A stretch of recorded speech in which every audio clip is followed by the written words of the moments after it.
Hello, we're here today to talk about data in relation to suicide and self-harm prevention in Wales.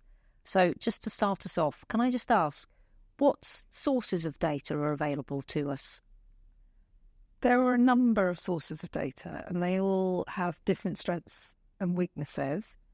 The sort of data that I look at, and the Office of National Statistics publishes a bulletin on numbers and rates in England and Wales every year, is sort of what we call the ONS national statistics, which are based on registered deaths following inquests in relation to suicide. Thanks, Anne. And Ros, what do we have in the way of real-time suspected suicide surveillance? So we have a real-time suspected suicide surveillance team in Public Health Wales, where we collect data on all suspected suicides that occur in Wales and suicides of Welsh residents that occur elsewhere.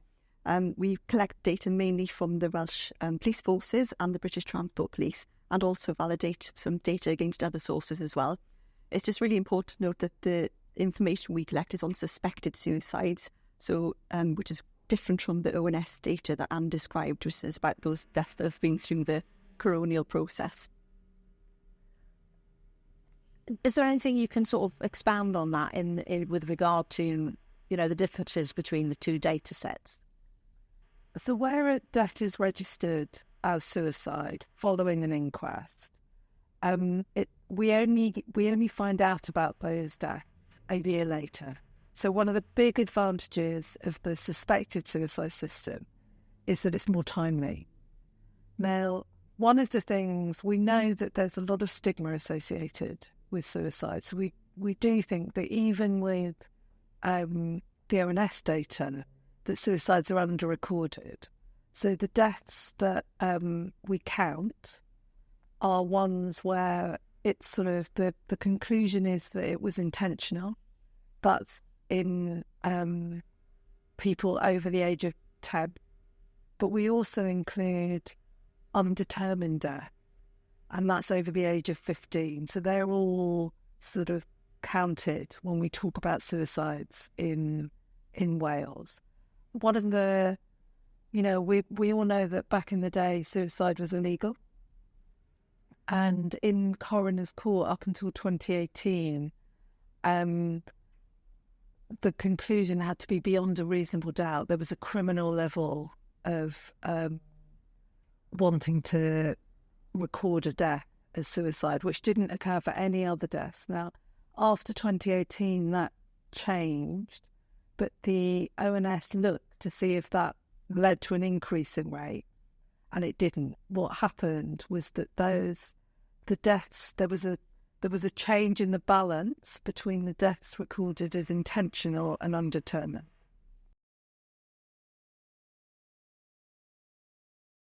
So in relation to the different data sets, how do you see them informing things like policy and practice? What are the things that we will glean from those two different data sets? I don't know if, Ros, if you want to talk about the real-time suspected surveillance system first. Yeah. So in their real-time suspected suicide surveillance work, which we call RTSSS, I'll just refer to it as that, the data we collect is a bit more detailed than sort of the routine data that would be collected by the ONS. So we would collect that more frequently. So it's more we'd be able to have more timely data on risk factors that we can look at in more detail. We can look at perhaps emerging themes and trends that we can then act upon more quickly than we would be able to than the ONS data, bearing in mind that we are just looking at suspected suicides. So what we can do with ONS data is link to other big routinely collected data sets. So the ONS do one-off studies. It might be that they link to occupation data. So that showed us that some of the higher risk groups were construction workers and carers. But what the big advantages of the RTSSS system is that we're getting those sorts of details, things like substance misuse, more details about schools attended or other risk factors in a really timely way, and that means that we might, if there was a suspected cluster and deaths were connected in some way, we'd be able to identify it. Whereas with the ONS data, we only get it a year later. So that would be no help to us if we were trying to identify an emerging cluster. So I think these two systems have different levels of, accuracy and timeliness and depth and what you can do with them, but they really complement each other. So it's really important that we look at both sets of data rather than any one in any preference over the other. It's really about that combined view. So what do we know, or what information do we have available to us around self-harm? So self-harm is quite a hidden behaviour. So there are general population surveys. There's the Adult Psychiatric Morbidity Survey that they do in England, but unfortunately not in Wales at the moment, where you can find out self-harming behaviours in the community. But that only happens every 2 or 3 years. So what we rely on is contacts with services. So back in the day, we were very focused on admissions to hospitals. So a lot of our understanding about self-harm was based on that. Now, in actual fact, admissions to hospital are the tip of the sort of iceberg of self-harming behaviours. And we have a system in Wales called the Sale Data Bank, where we can link across primary care, emergency department and hospital admission. And we can look at self-harm as people present to those different settings. We also have for suicide a system called Sick Cymru, which can do the same for suicide death. And what that shows us is how important primary care is, both in terms of where people present when they're self-harming, but also where people present in that year before they die by suicide.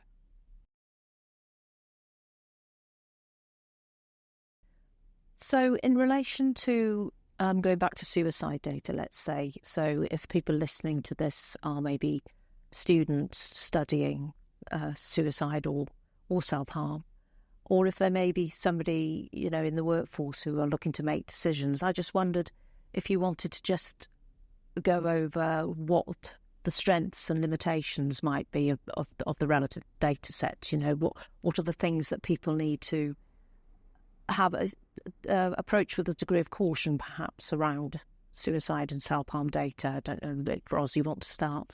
Yeah, thanks, Claire. So for RTSS with the suspected suicide data, I think one thing to bear in mind that we've only started collecting data since April 2022, so we don't have a great deal of data yet.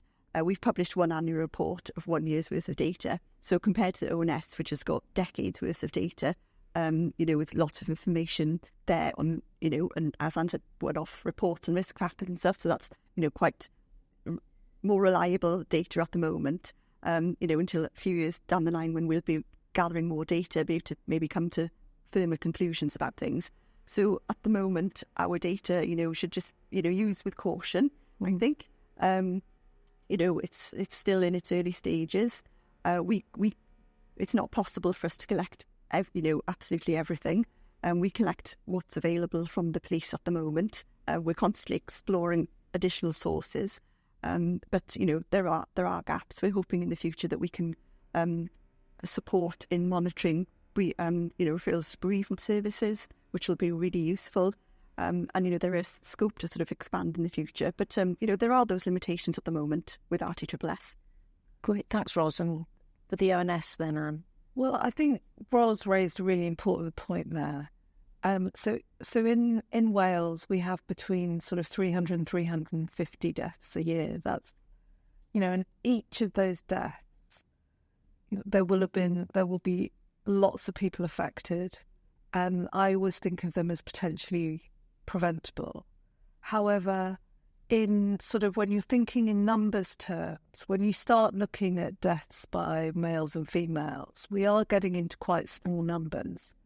And what that means is a small change can look like a big rate change. And so I think one of the things that we have to be really aware of in Wales is to be looking at rates over a number of years, and that when you're starting to break things down by regional health board, you really want to be looking over a number of years. So it's sort of being cautious about how you interpret that.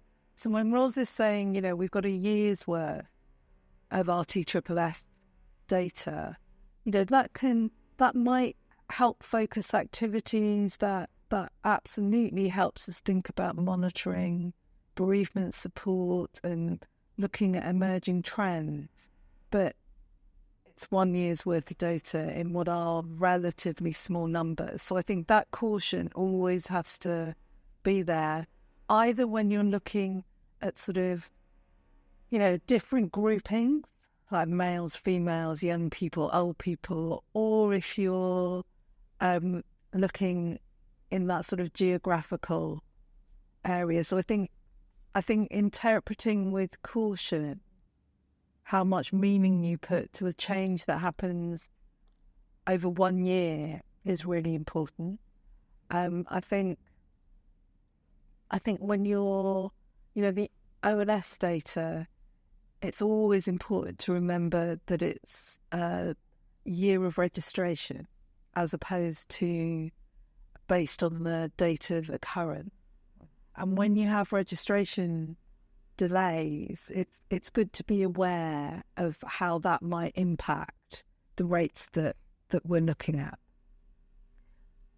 So what you're saying, there's a volatility or a fragility to how we can interpret both data sets, and certainly for both, when you start dividing that up or breaking that down, given that the whole national footprint data is relatively small as a data set, that the more you then break that down either through localities or other footprints or time frames, that makes it increasingly more volatile as a data set.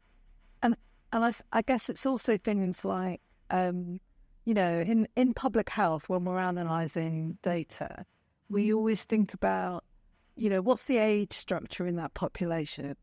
So say we were looking at stroke. If you were in a part of the country where the population is quite young and working, you might see quite a low rate of stroke.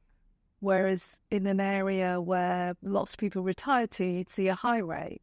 Now, that does tell you something about what the burden on services is.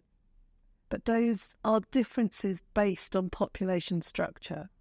So usually if we want to see if there are other sorts of differences, we might adjust for age. And where that's important is, when we think about, if you look at Wales rates in ONS compared to the regions in England, which are about an equivalent size, we're very similar to sort of the northwest, the north of England. And I think the things you want to be thinking about are also things like deprivation. So we often, when you're looking at sort of what we call crude rates, it's good to think about what's the age and sex structure in that place, and what's the deprivation profile, because all those things are strongly associated with suicide. And I think that's something from the two data sets, even though, as you say, Ros, we've got a limited data set with the RTSS, that those indicators are already there around inequalities and deprivation, and they do loom large. Okay, so we have a new strategy, 2024 to 2034, so a new 10-year strategy coming down the line. How do you see the two data sets contributing then to the implementation of that work? So I think data-informed strategies are really important. So already we've used the ONS data to identify some of the priority groups. So I think, using it to build your strategy and adapt it as we go through the next 10 years is really important. We can, monitor the impact, not just with ONS data, but also with using sort of electronic health records and social care and education records to look at what the impact is as we start implementing the strategy. But the data that we would have access to through ONS and electronic health records will still be a year out of date. So I think there's absolutely room for the work that Wills does. I think for us now, over the next while, it's seeing how the RTSS data is being used, what impact it's having, what people are finding useful, what's not so useful, so that we can focus on things that people need to do their work to, really focus those prevention efforts to, help reduce suicides. That's great. Thanks very much, both of you. Thank you.